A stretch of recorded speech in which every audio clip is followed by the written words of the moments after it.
nagsalita ang Panginoon kay Ahaz na ang sabi, "Humingi ka ng tanda sa Panginoon, Diyos.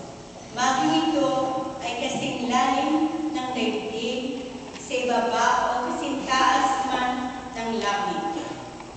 Ngunit sumagot si Ahaz, "Hindi ako hihingi at di ko tutuksohin ang Panginoon."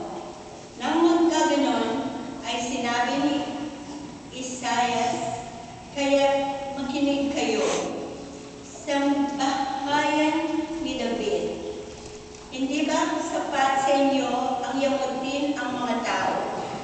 At niyayamot pa ninyo ang aking Diyos? Kaya nga ang Panginoon na rin ang magbibigay sa inyo ng isang tanda.